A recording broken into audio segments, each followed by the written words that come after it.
Welcome to Engaging Aging. I'm Erin DiCarlo. And I'm Lauren Watts. We believe life gets richer with age, and we're here to prove it. We bring you real conversations about aging well, living fully, and navigating this journey with confidence. So let's dive in, because aging isn't something to endure, it's something to embrace. Hi there, I'm Lauren Watts. Welcome back to Selling Your Longtime Home for Top Dollar. Today, we are going to be diving into one of the most important and often misunderstood parts of the home selling process, and that is pricing. Whether you are downsizing, moving into a senior living community, or really just ready to start your next chapter, getting the best value for your home is likely top of mind for you. But I'm here to tell you that pricing isn't just about picking a number and really hoping for the best. It's a strategy. And when it's done well, it's going to make all of the difference in your results. So in this episode, I'm going to walk you through the 4 key factors that improve or impact your home's listing and final sales price. And these aren't just my opinions. This is insider knowledge that we use every single day to help our clients succeed. So let's jump in. The first is the condition of your home. Let's start with the most obvious factor. Now that we might seem straightforward, but just stay with me here because I think the details here matter more than just what sellers realize. I think of your home like a product.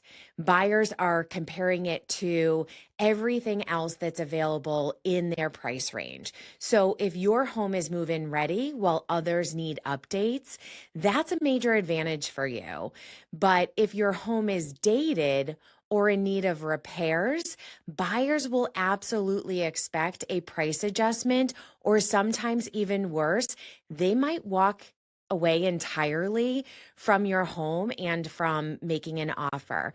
So here's what really influences your value when it comes to comparing the condition of your home. Number 1, aesthetic updates. Ask yourself, is my kitchen outdated? Are your floors scratched? Simple upgrades like modern lighting, a fresh coat of paint, or even maybe refinishing your kitchen cabinets really can help elevate your home's appeal to buyers. The second piece is curb appeal. I always say first impressions are everything. When it comes to curb appeal, we're talking about landscaping, exterior paint, clean walkways. All of these visual cues when a buyer first approaches your home tells them how well your home has been maintained. And again, it's about that first impressions. What do they see when they first drive up to your home? The third piece is functional layout. A home with a great flow always is going to feel better. But if you have, say, 4 bedrooms and only 1 bathroom and no garage, that may limit your buyer pool. So just keep that into consideration. What has worked well for you over time may or may not work well for buyers. Number 4 is aging systems. Older furnaces, roofs, or windows. Buyers are really going to take the time to factor in all of your aging systems and improvements that need to be made into their offer. Ultimately, what's going to happen is they may even deduct that from the offer that they're making because it's the actual cost of the replacement. So here's a quick little pro tip for you. Most buyers today don't have extra cash laying around for a lot of these major repairs or upgrades after they buy. So rather than having them roll those costs into their mortgage, by paying a bit more upfront for a turnkey home. So when you just invest a little bit on your end to make your home shine, you're likely to see that effort come back to you, oftentimes multiplied in your final sales price. The second portion of this, we're going to get into your local market data. So, this is one of my favorite topics because it's often overlooked. Many sellers are out there listening to the news, hearing the national headlines. Home prices are up, inventory is low, the market is cooling down. And they automatically assume that this directly applies to their situation and to their home. But what I'm here to tell you today is that real estate is actually very hyper local. So, what matters most is really your neighborhood that you live in, the town that you live in, and the homes that are truly comparable to yours. Not just square footage, but what updates have been made in your home and what ultimately needs to be done in order for a buyer to move in. So, when we start to look at pricing a home, there are some components of this that we're going to start to look into and share with you. The first one is comparable properties. Sometimes this is called comps. These are your recent sales of similar homes nearby your home. This really helps us give us a clear sense of what buyers are actually paying for a home that is like yours. Pricing is not a science. It is a strategy to really look at all of the different factors. Number two, we're going to look at the active listings. So, of the current competition that is out there, and whether or not the market is flooded with homes like yours, or you are in a really good position where there aren't a lot of homes like yours, you want to be able to price accordingly so that you stand out with price and presentation of your home and or both. Number three component of that is looking at days on market. How long have homes been on the market and how long are they taking to sell? If homes are sitting for 60 plus days, this is oftentimes a sign of overpricing. Again, this comes down to a conversation of it being very hyper local to your area. Sometimes homes are going to sit a little bit longer, so we want to look at that as well. We also want to look at number four, and that is list price versus sold price. So just because your neighbor listed their home for 400, 500, or $800,000, that doesn't mean that they sold it for that. So be cautious of that. We also can't go to the large platforms like Zillow or anything and really say, this is the value of my home without digging into that deeper with a real estate advisor that can help you understand those numbers. So the final sale price is really going to be what matters. It's not going to be what you think your home is worth. It's not going to be what your neighbor listed their property for. It really comes down to what is the price of the final sale of the home.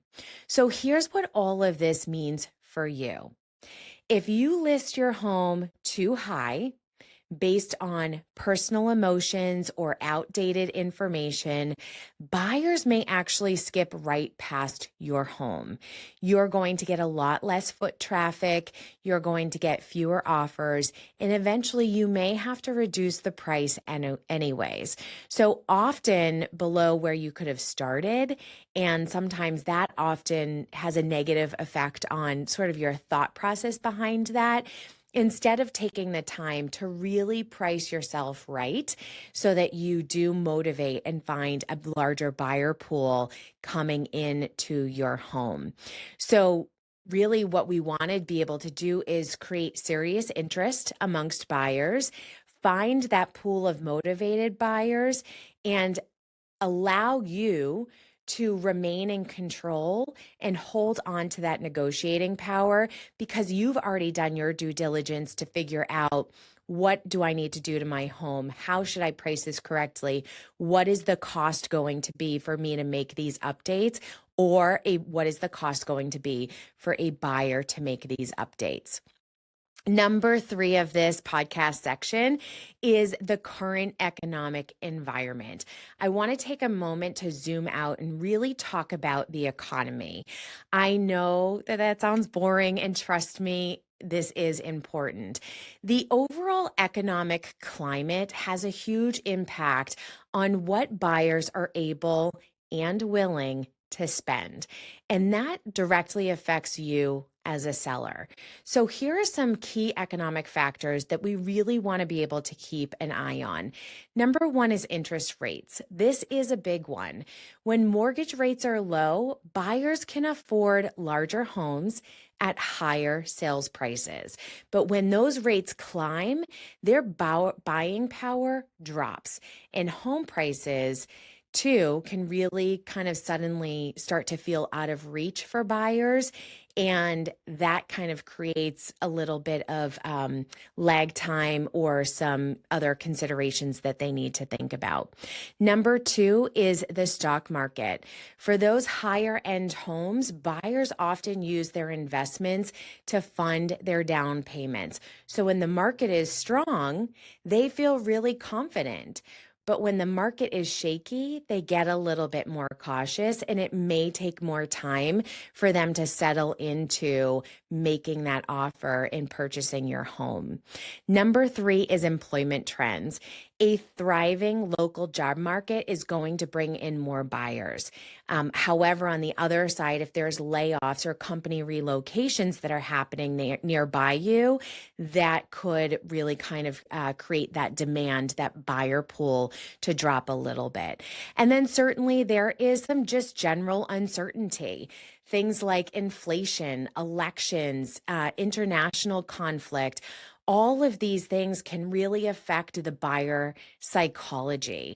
And so even if a buyer can't afford your home, uncertainty may actually make them hesitant to pull the trigger. So understanding all of these factors is really going to help you position yourself well when it comes to the pricing strategy.